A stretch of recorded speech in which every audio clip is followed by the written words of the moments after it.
رمضان کے تعلق میں سب سے پہلے تو میں گنتی کے چند دن کی بات کرتا ہوں۔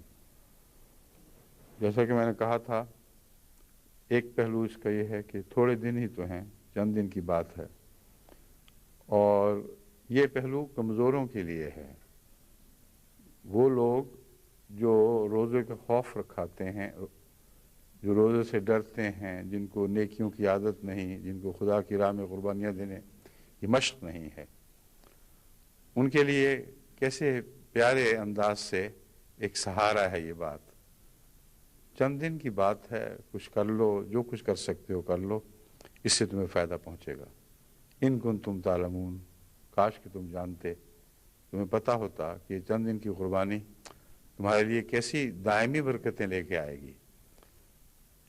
ایک دوسری بات معدودات میں یہ ہے کہ افسوس کے چند دن کی باتیں ہیں، بہت پربہار موسم آنے والا ہے، مگر وہ لوگ جن کو محبت ہو، جن کو ہر بار رمضان سے گزرنے کے بعد ایسے روحانی تجربات ہوئے ہوں، ایسے لطف انہوں نے اٹھائے ہوں، تو وہ جب رمضان گزرنے لگتا ہے پھر حسرت سے یہ دیکھتے ہوئے کہتے ہیں چند دن کی باتیں تھیں جو گزر گئیں۔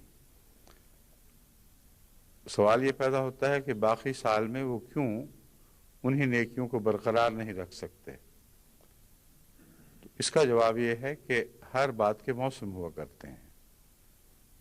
بہار کا بھی ایک موسم ہے، خزاں کا بھی ایک موسم ہے، اور موسم پر انسان کو اختیار نہیں۔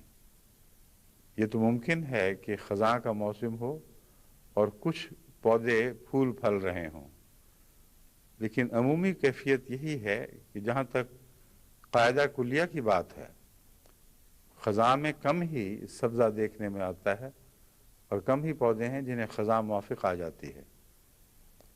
اور بہار میں بھی یہی صورت ہے کہ عمومی طور پر ہر چیز سرسبز و شاداب دکھائی دیتی ہے، سوکھے ہوئے درخت ہرے ہونے لگتے ہیں، شاخیں کونپلیں نکالتی ہیں اور رونق پھر دوبارہ لوٹ آتی ہے۔